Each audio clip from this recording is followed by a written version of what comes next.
Hello friends and welcome back! Today I'm tackling my mending pile. I've got a stained shirt that needs a second chance, trousers with holes, a garment that needs redesigning, and a few smaller sewing projects that have been piling up. I'm choosing these small projects this week because life has been a little chaotic lately. A few days ago, we adopted a kitten called Luffy, and while he's absolutely adorable, he's also keeping me very busy. Between making sure he plays and eats enough, cat introductions, and making sure he doesn't get into trouble, I couldn't do any sewing for a week. Things have calmed down now, but I still need to keep an eye on everything he does. But that's okay because it's the perfect excuse to finally tackle my mending pile. I'm starting with a shirt that belongs to my mom. The shirt itself is perfectly fine, but there was a stain on the front. The stain came out, but the fabric was discolored after rubbing. Luckily, the location of the stain is perfect to just add a pocket to cover it.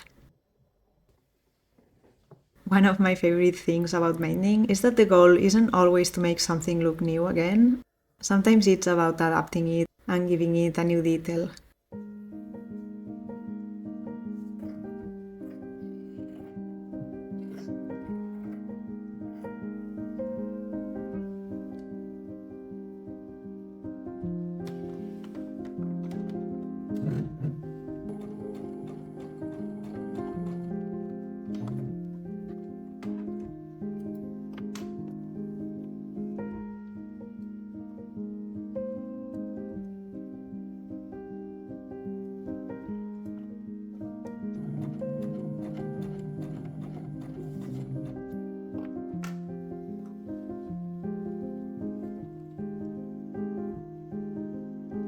Thank you.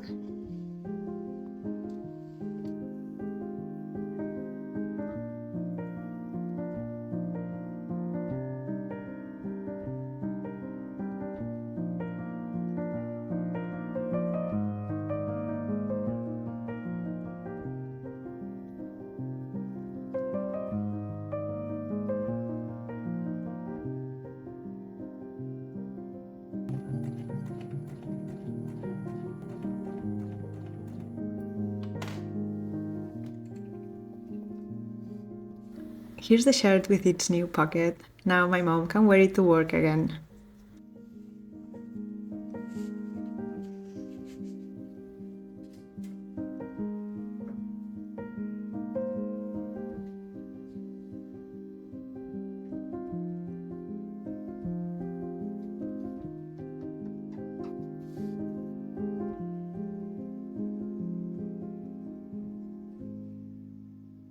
Next, I have a couple of pairs of trousers with worn out areas that need reinforcing. These pants with a hole on the side and the linen pants I made for my mom last month. She wore them so much that they are already falling apart. Maybe the finishings were not good enough too. These kind of projects are never very glamorous. Only a few people click on a sewing video because they are excited to see someone repair a hole in a pair of pants. But I wish this was a skill that could be learned at school for both men and women, because every repaired garment is one less thing ending up in a landfill. Because sometimes 10 minutes with a needle or the sewing machine can extend the life of a piece by several years. I always feel happy when someone asks me to repair something instead of throwing it away. Maybe it's because I'm still new to sewing, but I haven't got tired of these requests yet. If you sew too, do people ask you to mend things for them? I would love to know how you feel about it.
The pants are also done. I hope they last longer this time. Luffy is already trotting freely around the house, but last week was very different. For the first week, we kept Momo and Luffy separated. They could smell each other through doors, exchange blankets, and get used to each other's presence without feeling overwhelmed. Everything I've read about cat introductions says patience is incredibly important. If you rush things, you risk creating negative associations that can be very difficult to undo later. And since the whole reason we adopted Luffy was so Momo could have a friend to play with, we'd rather take things slowly, even if that means I had to work and entertain the kitty at the same time.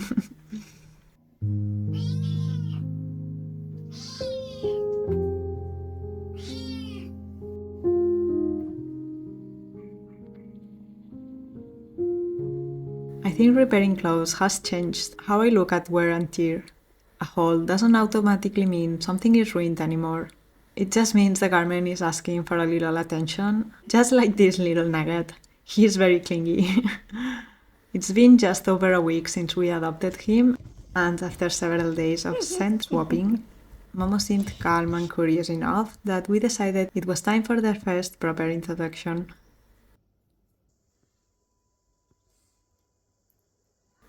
I was very nervous, but then something amazing happened. Momo automatically adopted Luffy, and they started playing almost immediately. It made me so happy. Momo loves to play hide and seek, but playing with me he gets bored too easily, so seeing him play like this brought tears to my eyes. Momo is such an angel. He plays very gentle with him, considering he's 5 times his size.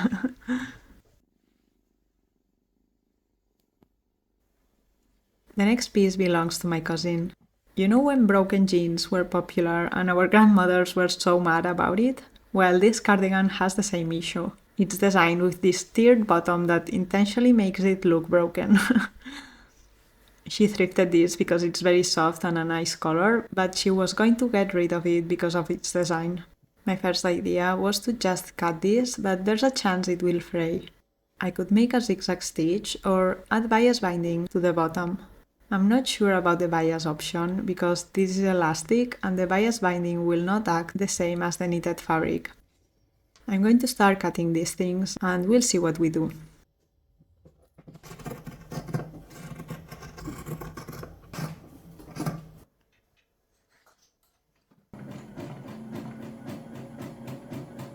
Okay, I tried making a zigzag stitch and it's stretching the fabric and it doesn't look good.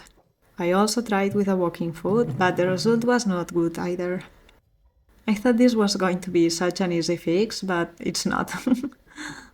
Also, I can't find any tutorial on how to avoid this from frying. Please let me know if you know how to fix this. Otherwise, I'm going to do the binding thing. I will read you in the comments. I'm going to make one more fix and then I have to go teach sewing for beginners at the workshop. This one is more relaxing. I had this jacket with a broken button for years, so I'm going to replace them with stronger buttons.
Yesterday I managed to get through quite a bit of mending, especially considering the distractions.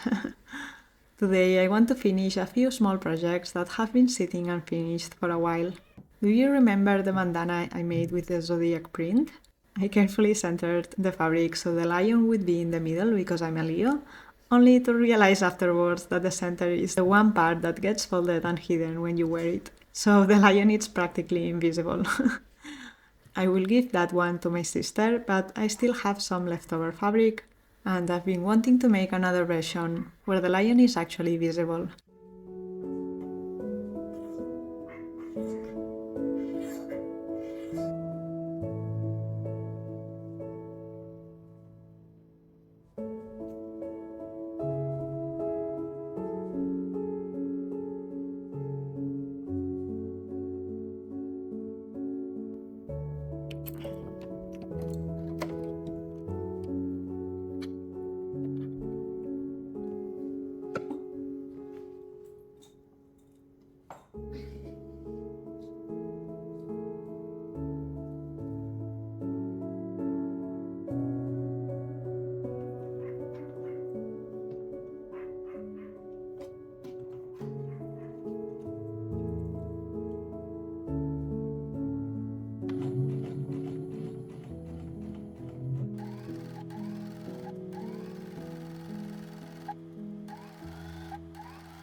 That was a quick little project.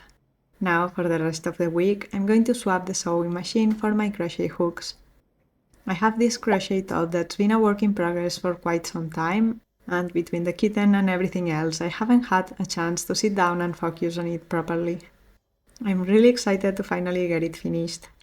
Momo has been very affectionate these days. We've been giving him extra cuddles so he doesn't get jealous, but he seems very happy to have a little brother.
This week wasn't particularly productive.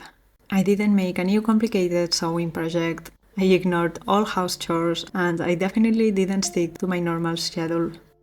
But sometimes life asks us to slow down, to work with the time we have instead of the time we wish we had.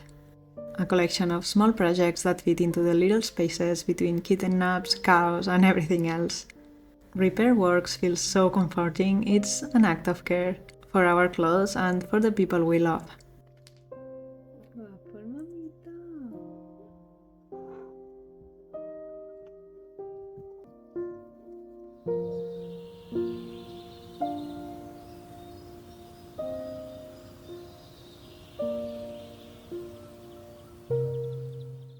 It took me a couple more days, but here's the finished top.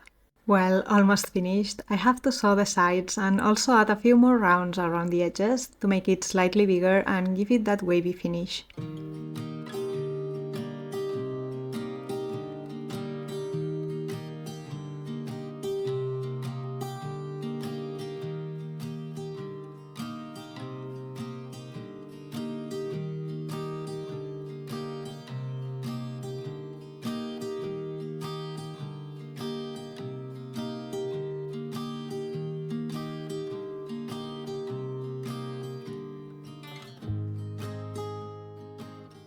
I'm not very experienced with blocking crochet pieces, but this is what I did. I wet the top in the sink with a little bit of soap, then pinned it onto my yoga mat with a towel underneath, gently stretching it into shape.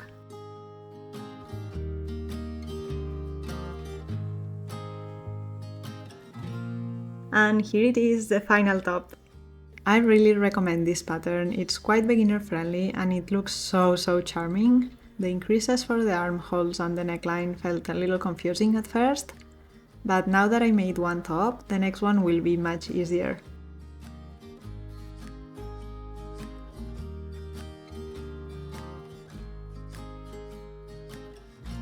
Anyway, thank you so much for spending some time with us today. I will see you in the next video. Adeu!